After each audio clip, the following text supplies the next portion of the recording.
Hey there, and welcome to the She Calls Her Shots podcast. Every week, we chat through different business building topics that will help you gain clarity around your goals, find inspiration in your journey, and also help you create a life and a business that you love. My name is Krista, and I'm a wedding and brand photographer and your go-to no-fluff business coach.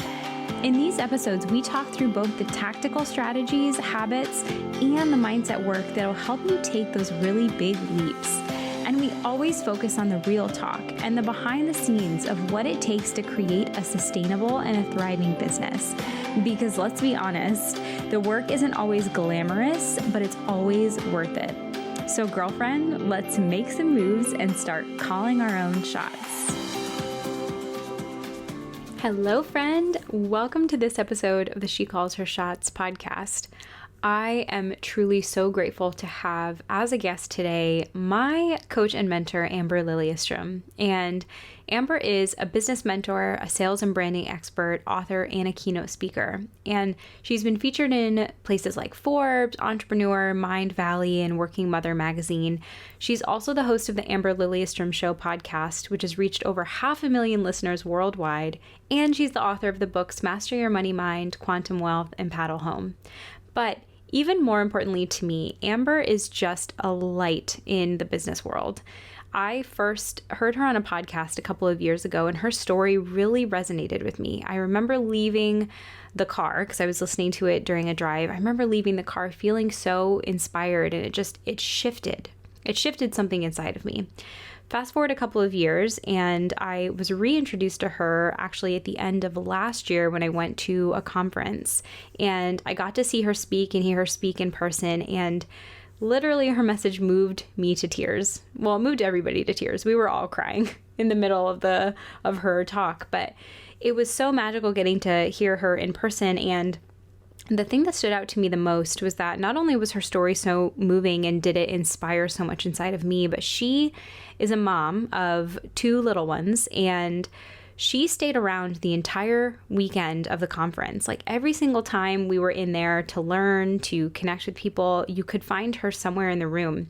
And that really stood out to me, because if you've ever been to conferences where there are sometimes teachers and educators, sometimes they're only there for their talk and then you don't really see them the rest of the weekend. And Amber was so present, both with us at the retreat or at the conference for the weekend, but also with her family. Her family was with her, her kids were with her, and it was just such a joy to get to see her living that life. And that she talks about that a lot on her podcast, Inside Our Communities, is living that and both, right? You can be a mom and a speaker. You can be a mom and, right, like a podcast host. Like you can do both. And so I got to connect with her personally during that weekend, and it was just such a joy. And I'm so grateful that I now get to continue working with her as my coach on a regular basis.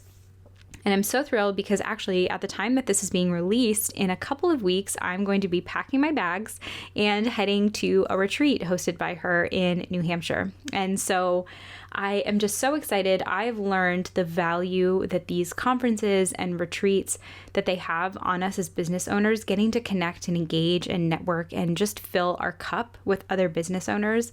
So I'm just so excited about that. But coming back to kind of this today, I am so excited for the topic that we're going to be talking through, and that's how we can activate our gifts and really live into our vision. And this is something that Amber speaks so wonderfully to, because this is how she lives, right? Like her mission, her passion, what she helps her clients through is learning how to activate our gifts and really live into that bigger vision that we have and live that and both life, right? Like we can be a business owner and a human and a mom and a friend. And so we're really going to talk through how we can, as business owners, kind of see that sort of and both life and how we can implement it to build a business that's not only more sustainable, but more fulfilling and brings us more joy and really allows us to fully be present and capture kind of all of the goodness that life has to offer for us. So I'm so excited to dive into this episode today. If you are inspired, if you want to connect more with a group of other like-minded people, I would love to invite you to join my newest group coaching program, Amplify. You can learn all about it, but essentially it is a small, intimate group of creative business owners. Some of us are photographers, some of us are course creators, but we are really just diving deep into how we can build this life and this business that honors that and both mentality. And so if that's something you're interested in, I would love for you to head over to heychristinamarie.com/amplify to learn more. But in the meantime, let's go ahead and dive into this conversation today with Amber. Hello, Amber. Welcome to the podcast. Hi, Krista. I'm so excited to be here with you. I am just so excited you're here. For those listening in, Amber is just one of my most favorite mentors. We're going to connect over so many things today, and I think that you're going to instantly love her as much as I do. But I'm just so honored you're here, and I'd love, before we kind of dive into this topic today, I'd love for you to share a little bit about your journey as a business owner and kind of where that has brought you and what got you here today. Yeah, I think I've always had the entrepreneurial spirit, and even in my first job right out of college, which I ironically was at my college, I started as the marketing coordinator at my alma mater in the athletic department. I played soccer in college as well.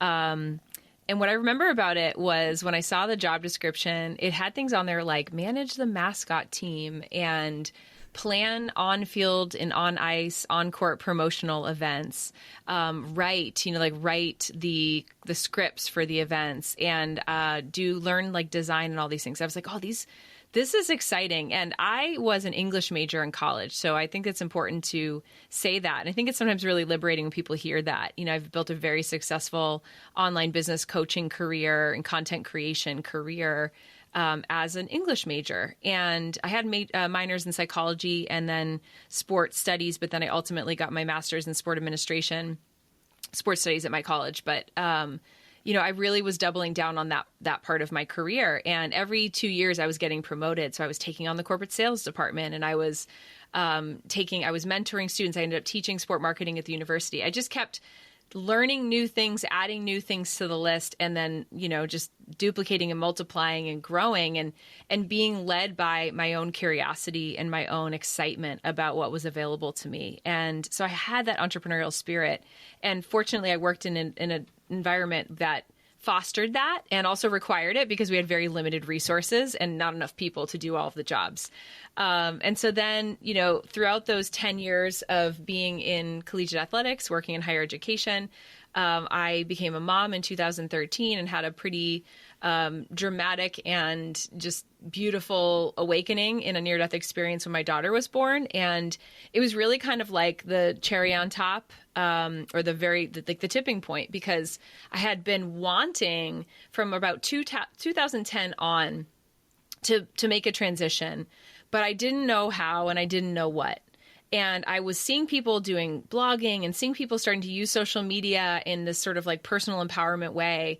I was watching them start to do videos and talk about mindset stuff. And I'd always been a person, I was the captain of my college soccer team. I'd always been into personal development and mindset growth and psychology and all these things. It had always been something I was very into, and I was utilizing on the regular and sharing with people that I loved and sharing with my students. And I just didn't know how, right? So I think this is an important inflection point to say, like, it's a normal part of the journey to have no idea what the next thing's going to be, even when you feel the desire to go to the next thing. And I'm always reminded that the dream comes before the resources. And so I didn't know that necessarily in this way at the time, but I learned it.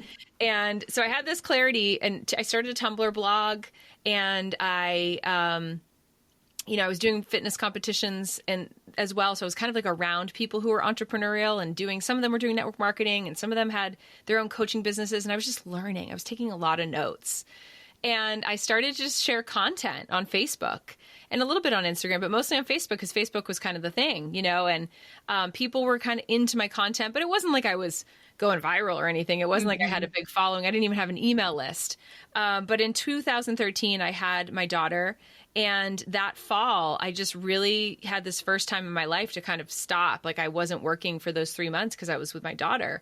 And I wasn't in a job, and I didn't have a boss calling me every day, and I didn't have emails to keep up with. And it was the first time in my whole life that I'd really kind of just stopped on my career trajectory. And I saw, like, there's a different way of life. And now that my daughter's here, I don't want to miss the moments I can't get a replay on. I don't want to regret, this time going by so fast and having just missed it. I only get one shot at this in my life. And so fast forward when she was 9 months, so I guess that would have been maybe four or 5 months after I went back to work, and felt like a complete alien, felt like I don't even know how I'm going to survive this anymore. Like I'm not the same person that I was before I left on my maternity leave. And I ended up launching a business, in the late night hours. I was working on my Squarespace website. I'd get my daughter down to bed and I would go back downstairs to the computer in the living room and I would just work on it. I joined a program, a business program, and I learned as much as I could from that and engaged in the community and started connecting with other people who didn't think I was crazy for wanting to create what I was wanting to create, because I didn't have anybody else in my life that really understood it, And so I launched this business, and in April of 2014, my first client signed on.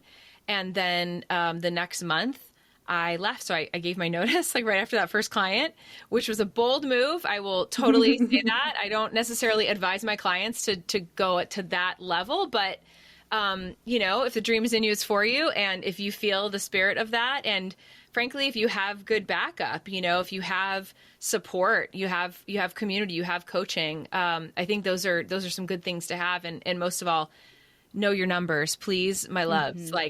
Please know what your numbers are and know what that risk looks like so you can do proper risk assessment, and so that you're, making choices from a place of sound mind and spirit. And so we did that. It was a risk. It was a roll of the dice. But by the time I left a month later, I had started working with 4 clients. And so I was then replacing my monthly income, my take home, right? It was like that money equaled that. And it was enough for me. It was like this catalyst to say, let's go. And there's a lot inside that we can certainly talk about. But that was the start of my business in 2014. In my first year, my big goal that I didn't say out loud to anybody was I wanted to reach 6 figures.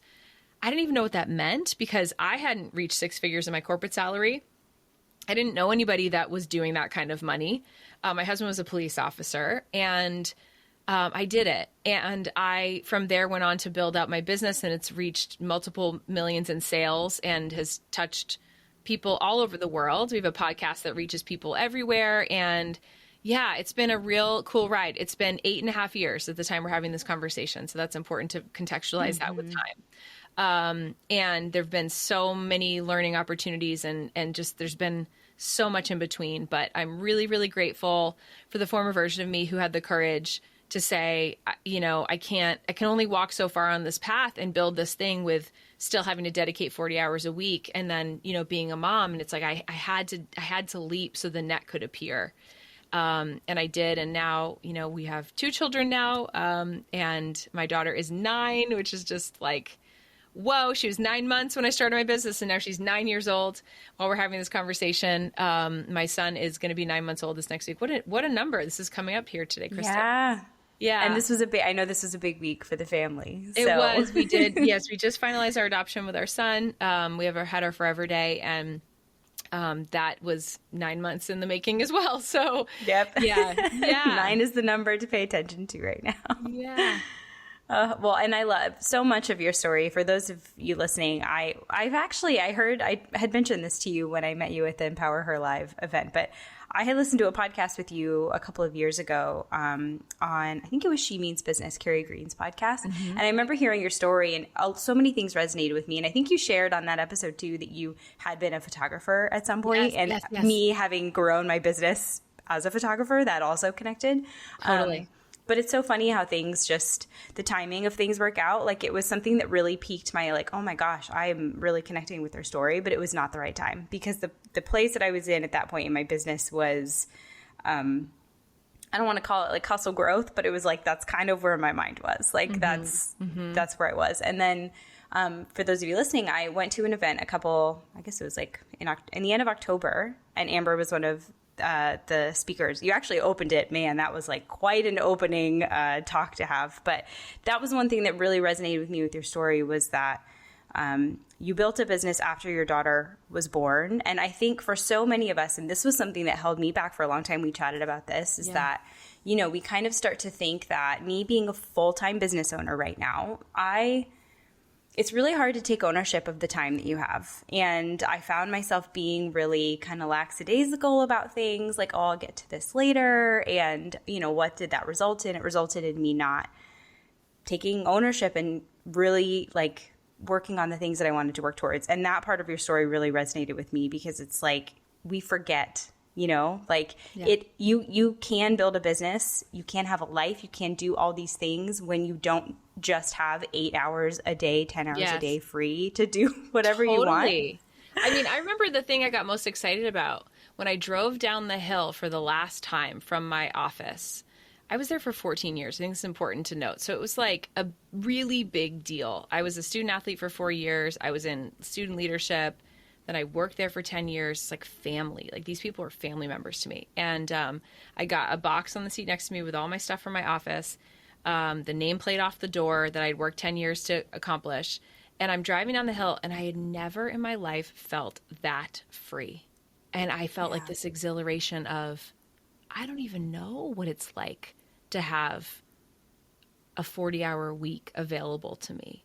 I don't even know what it's like to build something that I only have to dedicate like 14, 15, 20 hours to. Mm-hmm. And to this day, I still maintain a business that never peaks over 20 hours unless I have a live event, because I'm at the live event.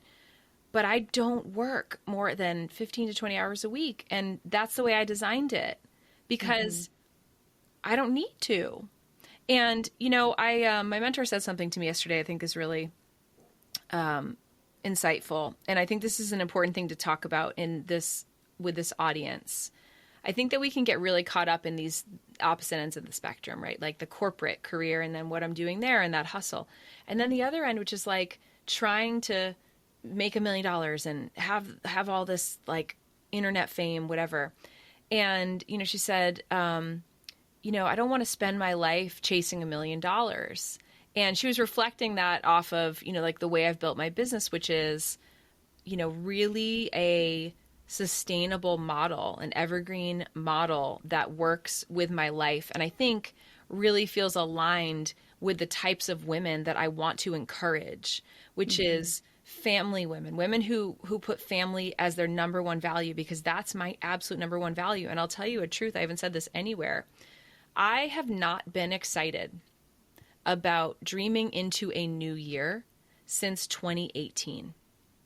And the reason for that is because in 2019 was my biggest year. My business almost did $1 million in revenue and like over the line. But as I said, my business is in millions in revenue over the years, but I almost hit that like year mark, million in revenue. I had my biggest live event, the Ignite Your Soul Summit. And this is all right before the pandemic. And I also got the news from my doctor that he said that I was not a candidate for IVF. And so all these years between my daughter being born in 2019, so that's 6 years, we were trying, and I was thinking, oh, we're going to be able to have another child. But really what we were dealing with is secondary infertility. And I just couldn't, it was like the pill I couldn't swallow. And so I started working with my naturopath on trying to heal my body in whatever ways I needed to, and like prime myself to be ready to try at IVF. And that took all the way until basically the end of 2020, when I went in with my new numbers, and and I had to meet with multiple doctors, but I met back with my original doctor, and he was like, we can try, your numbers have improved. And so then we started that at the beginning of 2021. And then, you know, to keep this really short, I went through one cycle, it failed. I went through another cycle. I was pregnant, and then I lost it pretty quickly thereafter. And so what I knew, Krista, at that moment was this journey to having a baby in my physical body is complete. I just knew it. I knew that I couldn't proceed. And also that meant that I was at the end of my fertility in my life at age 39. And so like, those were insanely big things to have to face that I couldn't reconcile, but I had to. And then by the grace, I happened upon an adoption consultancy and just decided to like fill out the form. You know those times when you're like, it's 5 a.m. and you're just like scrolling by yourself down on the couch with your tea, and you're like, I think I'm just going to fill out the form. And so we ended up having the call with this amazing consultant, and we signed on with them, but like very, not reluctantly, but just like weary, like, okay, you know, and like also understanding that it wasn't just like, oh, I'm going to sign up to like get a baby. No, that we were going to have to learn, and our hearts were going to have to break in a million different pieces. And we were going to have to like walk and wade into these bittersweet waters of adoption and like learn about it all and like decide, you know, and like see a lot of really hard things. And that we did, you know, over that time frame of when we signed up in June of 2021 and then got the call for our son in March of 2022. But what I think is important and why I'm bringing this whole part of my story up, and I don't necessarily want to like, we don't need to like dive into all of that stuff, but yeah, I wasn't excited. I wasn't that excited in my business from the end of 2019 all the way to the start of 2022 because I was so intent on my number one dream, which was my motherhood. And I knew my motherhood wasn't complete, but do you see how long that journey took and how much heartache was in there and so much loss in it? And so I had built a business that was working by the grace in the background and also by design in the background while I was weathering all of those things. And it wasn't that I wasn't enjoying my work. I love these conversations. I love the women I work with. Frankly, it was like it saved me. It's like it helped me to be able to come and talk to you, right? And come to talk to somebody when I was feeling really low, to come and then, you know, be plugged into you in your dream and not have to deal with the heartache of like, my uterus doesn't work the way that I want it to. Like there's something wrong with me and I don't know how to fix it. And so, like I could just weep. I could just like burst into tears saying this to you. You know, this is the very first, I feel like I got my whole life force back. Like Keisha's event was such a huge moment for me. It was like a huge catalyst. I'm talking to her later today. I'll be probably crying when I'm talking to her. And, you know, and I know you saw it because you were in the room. Now I'm just like on the other side of so much of this, like, and also have like had to trudge along building the business while life was happening. But always, always, always like family and my children and the people I love is number one above everything else. And it always will be. And so I want you to hear me say all of this. So wherever you are, listeners, like beloved sisters in the season you're in, you can do it. You can build a business that can work with it. And the business can actually be life-giving to you. And it's also okay if it's not anywhere near $1 million a year or 6 figures a year or whatever. Like, what do you need to make for you? And I made over these last couple of years, like half of what I did in that biggest year, but it was still a lot of money. But it was enough. It was enough. And it's like, it's plenty to support the life I want to live. And I think we gotta, like, nobody talks about that. And I want to talk about that because I think it's wonderful that people can build these huge things, and that's great. But there's also a cost to it. And we have to remember that the time that I spend in this chair is time not being spent with the baby or with my kids or, right? And so it's like, I've never not calculated that cost. That's always been the formula. Hey there, just interrupting briefly to mention that if you're really enjoying this episode, you'll probably also love being on my email list. Each week, I send out tips and resources and inspiration to make building your business feel more fun. We dive deeper into the podcast episodes, we share relatable and sometimes embarrassing stories about the real life behind the scenes of being a business owner. And I love to share tips and resources to help make the journey feel a little easier and a little bit more enjoyable. So head on over to KristaMarieLynch.com and enter in your info to join. And so when you know I'm in this chair, you know I really want to be. And it translates into, you know, this movement of helping other women, whether they're moms or not, it doesn't matter. But it really is like the women I serve are women who are very centered in family and community, and they're service oriented in that way. And they want to create more of that in their world. Yeah. Oh, man. And for those of you listening in, I think really getting to see that in action like at the event, and then I mean ever since then also, like just how you show up in general, but even at that event, you know, seeing you speak, seeing you on stage, it moved me a lot to see not only were you present, you were present the entire weekend, like even because you were the opening person and I saw you every day after that, which I was like, man, like that's incredible. Yeah, my First friends, of all, I was so excited for my friends, you know, to see Tracy speak and Ange and Keish, and I just love them, and Chris and Lori, like just to be there with people that I believe in, it's like, what a gift. Yeah. But then it was so wonderful because it was like you were there and your family was there. And I mean, you had that amazing performance with your daughter, but it was like really getting to see, you know, and then after the event, you had a family outing where you got to go. It's like getting to actually see that happen, and your own retreat that you just hosted, and like getting to see, you know, it's like getting to see that you don't have to have this separation. It doesn't have to be this business or family. It can be business and my family. And how can I incorporate it? And that was just, that's just so inspiring. And I think for me, because this has kind of always been your message, and I can tell that because this is coming from your heart, right? Like this isn't like something that you're just like saying. And I think for me at the time when you had first kind of entered into my realm, I was in the or time. I was in the, I have to hustle. I have to figure out how to make all the money. My mind wasn't even giving myself permission to think that it could be an and. For me, it was like, no, I'm in this big city. I moved from Florida to California. I now have to like prove myself, make, you know, all of this stuff.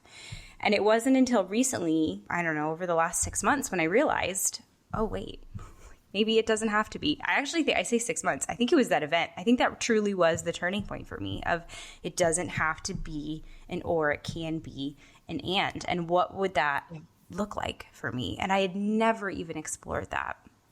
You know what I think is so cool too is like you're giving this incredible gift to your clients by being all of who you are instead of this compartmentalized version of you that you think you need to be. It was like, do you remember that moment in my talk when I was like at the culmination of the birth story, like telling the story about my daughter? And then I said something, I was like, and then she was born. And then I look and I was like, and she was like, she's like on her iPad or the back of the room with her headphones, and she can't even hear me saying this right now. I was like, I love you, babe. Like, I love you so much. It was like this perfect moment. Everybody just died laughing. And, you know, and I'm also like the girl who was having a meltdown before the event because the outfit I plan on wearing, like, just didn't feel right. And I had like my dear friend in the room with me, Tracy, and she's like, oh my God, don't wear that. And we're like trying to figure out the clothes. And it's just like, we're all the same. Like, we're just people. And I think when we can soften those hard edges and we can be the ones that demonstrate that, and I love that you said that so beautifully, like the complexity of being here and human is such a multidimensional thing. And when we allow all of those dimensions of ourselves to come forth, we create a very different experience. And because humans are sensory beings, right, where we're like feeling, sensing beings, it's not just about what I'm saying right now. You're hearing the resonance of my voice, and it's either landing for you or it's not. You know, it might not, your body might not be in a place right now. Your nervous system might not be in a place for you to receive this conversation. Kind of like what you said when you first heard Carrie and I talking on She Means Business. You know, it was like you were in a let's go, like fight or flight, move fast kind of mode. And so somebody speaking with this cadence and talking about family first and all this, like that's not going to be palatable for everybody.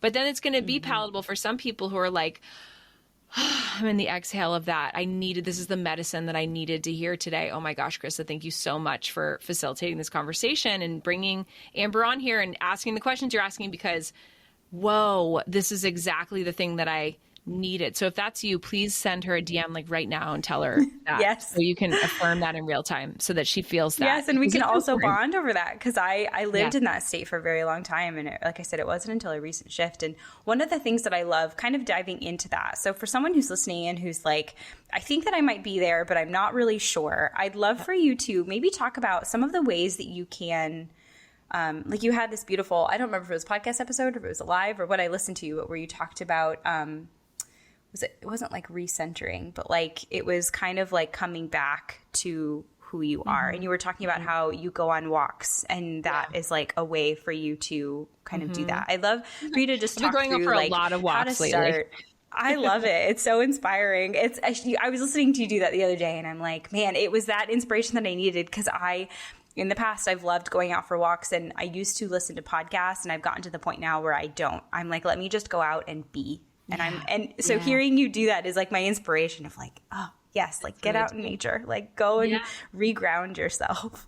Yeah. So it's, even when I'm with music and stuff, like I just will listen to instrumental music a lot, because I don't need the words from anybody else, like any input, because my brain, I love music, so my brain will immediately start like singing it and then thinking the word. I'm like, okay, no, brain, no. It's like a little puppy, like stop doing that, get over here, focus, listen to just the instrumental.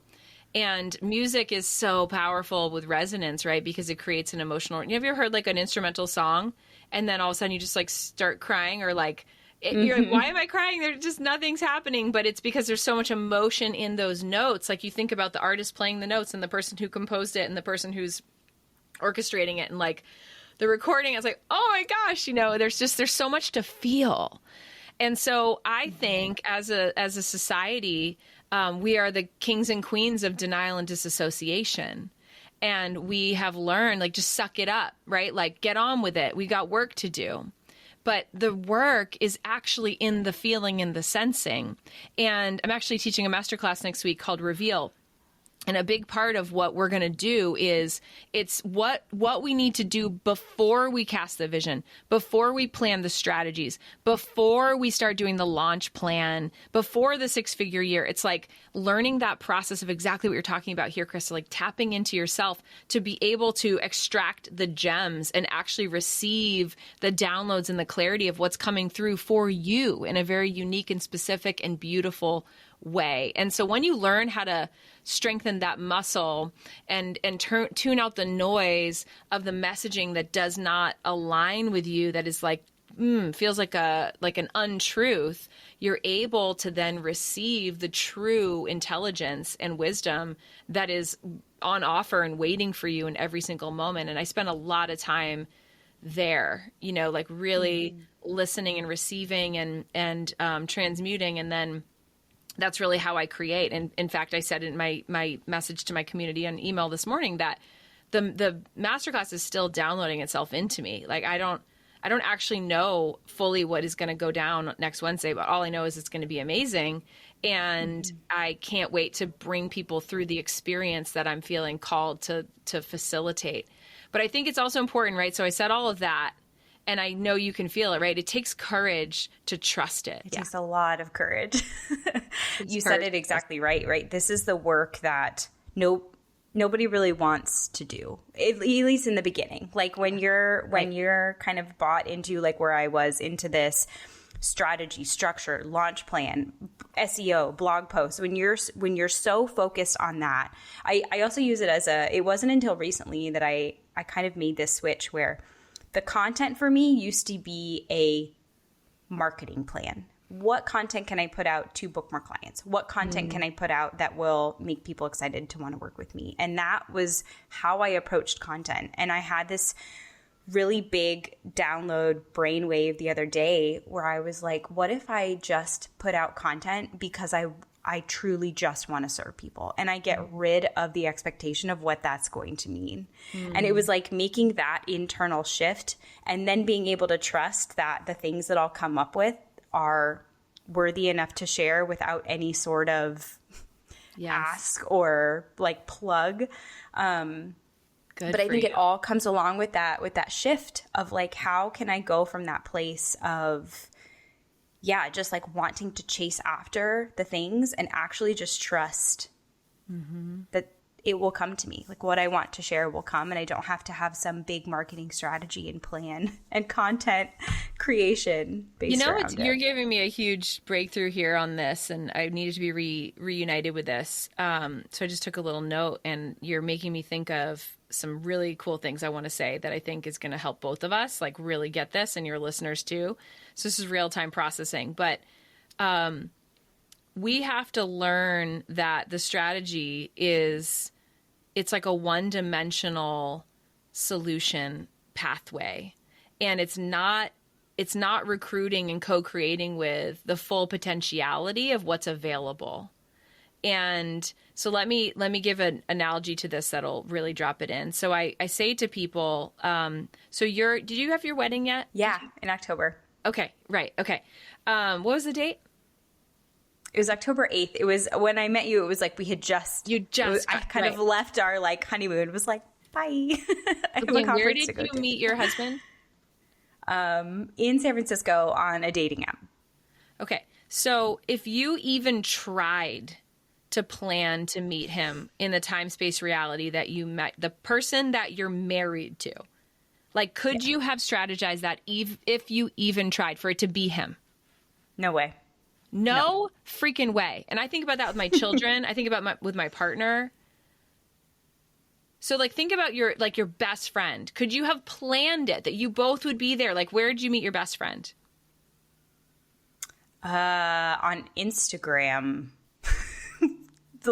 So no, because we don't even live in the same place. Okay, right? Same. My best friend I met at an event that I was speaking at that I impromptu, like, she's from Virginia.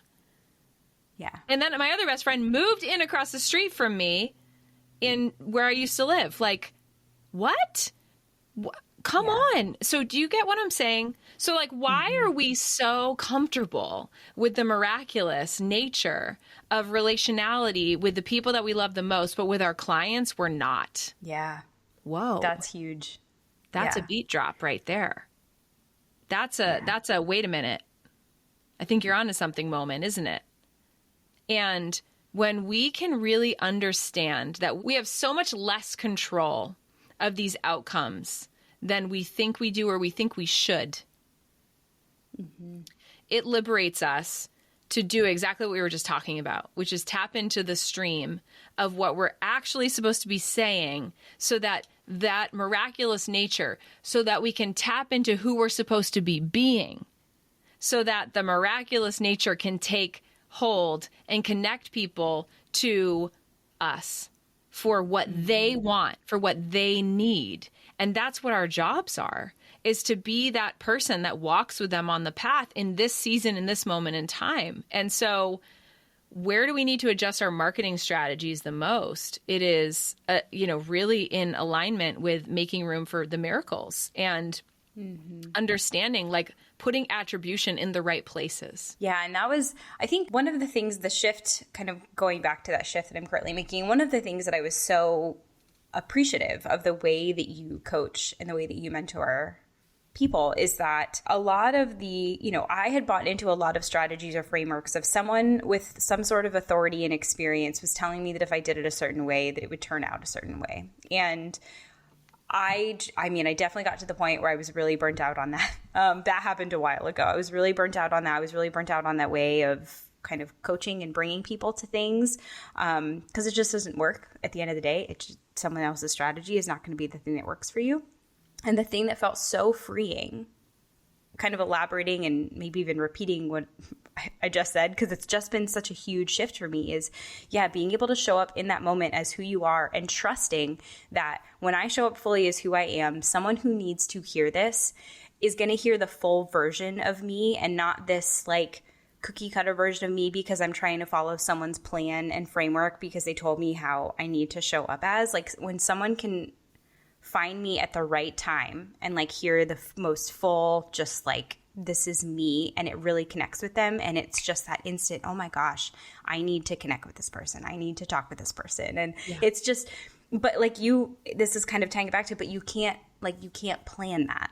You can't strategize that it's going to be this post. Sometimes the posts that I think I'm like, oh, this post could be so great, and it doesn't really land with people. And then some posts that, you don't think are going to be great are the ones that really, and so it's like you really starting to embrace that, okay, you're right. Like, I don't have as much control as I think I do, and I need to start being okay with that. And how can I be okay with that? Well, I guess it starts being okay with like me showing up fully as who I am. And then like all the real work has to start.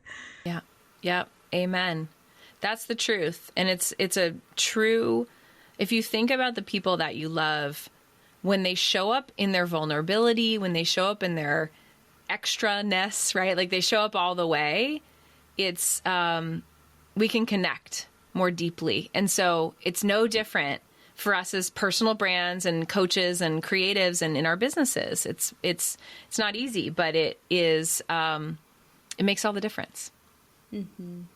And yeah, and one thing I wanted to touch on too, because I think for so long I got really caught up in, I think it's really easy for us to get caught up in numbers and what we think our business should look like. And like, for example, a year and a half ago, maybe it was 2 years ago at this point, I launched a membership thinking like the membership, this is going to be the thing for me. This is going to be how I'm going to show up and how I'm going to spend my time. And it was a really, in some ways, painful 6 to 8 months of me building that, because it was, not only was it a struggle to build and get it off the ground, I had very little of an audience, like all of the things kind of that I hadn't really thought about of like how to launch this as being successful. But not only that, the work that it was taking, and I don't mean just like work sitting at a computer, but the energy and time and like work that it was taking for me to show up became absolutely exhausting. And then I started thinking about it. And like for me, the membership model and the way that I was doing it, I was like, this is going to be truly like a full-time job, because I'm going to constantly be having to create and get people to come in and collaborate. It was just this whole thing. And I realized after spending a lot of money and spending a lot of time and a lot of emotions, that it wasn't going to be the thing for me. But I think that we chase the money, we chase the success. It's really easy for us to fall into that. And recently, I know you had your the Evergreen Masterclass, and that was also like a big brainwave for me. Again, just kind of in this place that I'm in. But I think I wanted to dive into that a little bit with my audience and with my listeners around how to. It's okay to have a business that feels good. And that feels like you've been talking about, like building a business that works around your life, but also like knowing your numbers and being okay with it looking like what you need to look like. Because I think sometimes we want like both, and not to say that you can't have both, but you don't have to have a business that works for you and immediately be like, oh, and I'm going to make 6 figures, or like, oh, I'm going to make 6 figures and like, you know, barely have to do anything. Like, you can get to a point where it gets to that, but I think there needs to be this shift first where we stop chasing after the things that don't actually matter, and we just get really comfortable being okay with what we need in that time. I mean, I think that we need to right size what the numbers actually mean. And I think that online marketing folks and influencers and, you know, they've done a really good job at glorifying and glamorizing these thresholds of 6 figures or 7 figures or whatever that is. And then it's like people think, well, when I get to having a 7-figure business or a 6-figure business, like I'm going to be swimming in it, you know? And the other part that's never spoken about is like, how much does it cost to have a team or run a live event or host all the things, right? It's like, it's just math. And so I think what you said, actually understand what these metrics that we get so excited about or we think are like the thing, what they actually are and what they actually mean. So when you break that down, right, I really like to just, sometimes I can be kind of like the buzzkill when I just talk about like the math, right? And so if you were my client and you were talking about doing a membership, I'd be like, okay, Krista, let's do the math on that, you know? And I probably would have coached you away from it at the point in where you were, because a lot of us have learned the hard way that memberships are a hard knock life for a lot of folks, especially if you don't have a huge volume of community style type business yet, right? Mm-hmm. And it can just be exactly all the things that you said. And so like, if we really think about what's a 6-figure year, like to reach $100,000, you need to sell $1,000 product to 100 people. Like that's 6 figures. You know, it's like, it's just math, everybody. But let's like get inside the math to see what that translates into and then make some decisions about, do I really want that? Or does that feel good to me? And like, do I want to sell products for, $1,000? Well, actually, I want to sell $5,000 packages.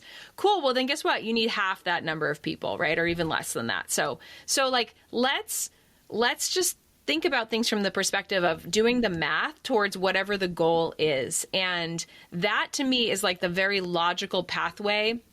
Now, look, I think in marketing and all that, like there's magic and miracles available. But when it comes to the math of reaching that 6-figure year, 7-figure year, there really is a math equation that can go inside of that.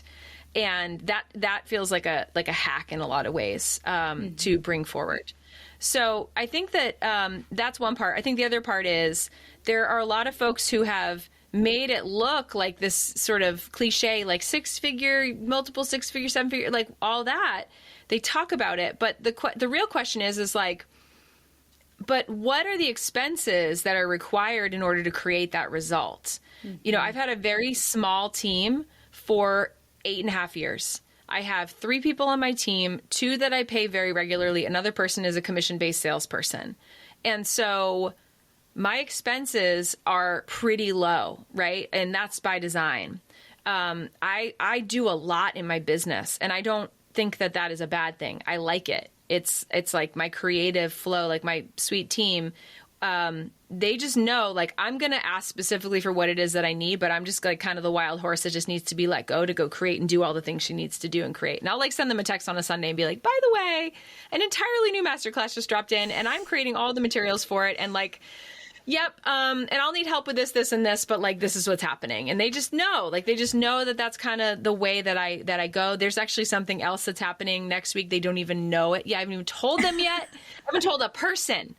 And I'm like, yeah, I have a whole product that's going on sale next week and I'm really excited about it. So anyway, I just trust the flow of that. And so I think, I don't know if that's helpful, but I do believe, like, sometimes I can be that buzzkill of just saying, like, can we just get real about this?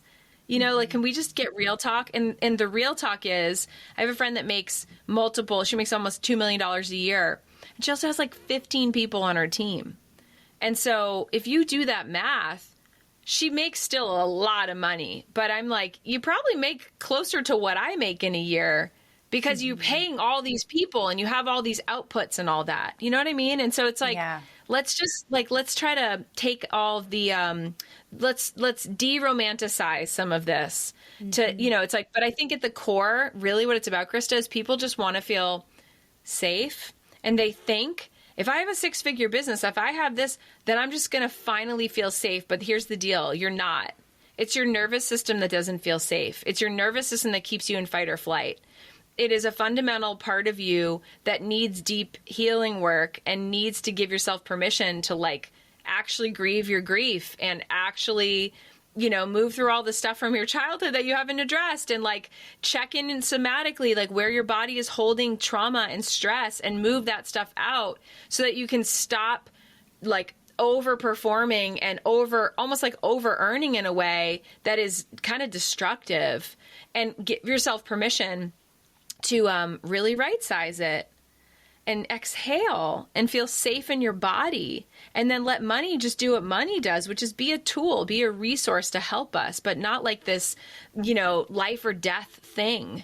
That's very extreme. And I think in this entrepreneurial space that doesn't get spoken about. And I think there are a lot of people who make a lot of money out there that are selling people on the idea of making a lot of money who are super traumatized and they don't even see it, you know? And so it's like, it just doesn't have to be that overwhelming. Like, sure, make a lot of money. That's awesome. I love money. Money's amazing. And also, it's not the be all end all. I'll tell you that. And getting really comfortable with knowing that, and also doing all of that inner work to heal a lot of the stories and beliefs and things that you feel like that's like step number 1, but nobody really starts with that step. But that's like step number 1. And then step number 2, like you said, do the math. And that was actually really interesting for me because, and I will say this was an interesting year for me because for the first time, I really felt like I had a lot of avenues of ways to make money, which also felt really good. And let this be like a little encouragement for someone. Like, if you only have one way of making money, let yourself explore other ways, because that was really freeing. Because when I sat down to do that exercise of how can I make money, I wrote down, well, what are all the different ways that I can work with people? How could I hit my number goal, which is small, but it's what I would feel comfortable with. And, you know, how many different ways would I need to work with people to hit this goal? And it was like really freeing to see all of the different ways. And then I was like, okay, well, now that I know the math, how do I actually want to work with people? Like, sure, I could do, you know, 100 mini sessions next year, but do I really want to do that? Probably not. And so then it was like, how do I actually want to work? And then it's funny because the number that came up with of how do I actually want to work with people was way higher than my original number of like, what do I need to make? And then that exercise was freeing because it was like, wow, the ways that I want to show up are actually going to be way more than what I need. And it was just this whole experience of like starting with that. And then everything I feel like that we've talked about where it's like then allowing yourself to show up. Okay, how can I just show up in a way to serve people, to really just like create from this space, get rid of all of the other strategies, structures, all of that.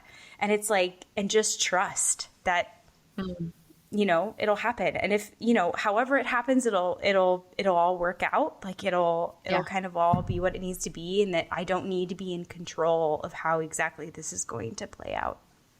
So good.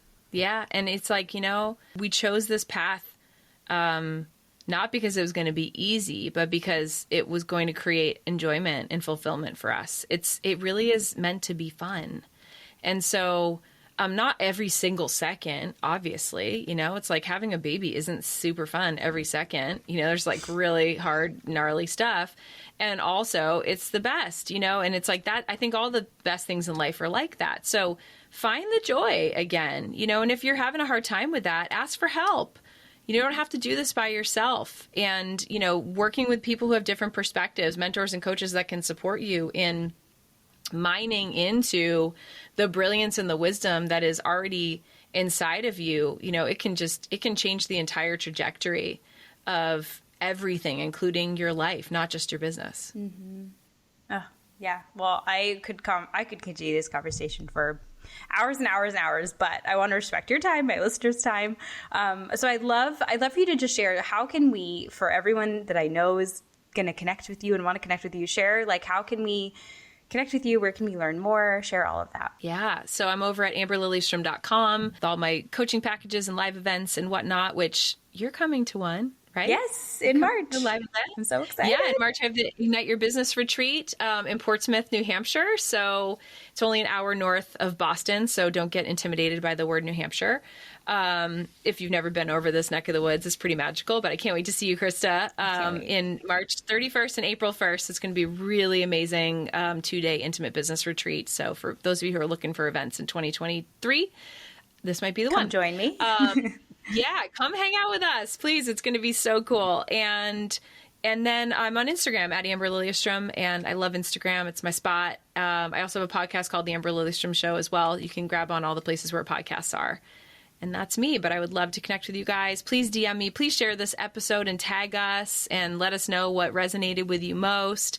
And just thank you all for being a part of Krista's community. You all are you matter so much, and I just want to be a voice that tells you that today. Yes, and thank you so much for being here. This was just such a magical conversation. I know I'm probably going to re-listen to it myself. So I think I am too. We said a lot of really good things on this one. This was great. Thank you. Yes, thank you so much. One last thing before you go. I'd absolutely love it if you left a review on Apple Podcasts. Or if you've already left a review, I'd love for you to share this episode with your business bestie. I love getting to shout out my listeners on the show, and the more listeners that we have, the more that I can help others create a thriving and sustainable business too. Thank you so much again for being a part of this community, and I can't wait to hear your takeaways from today's episode.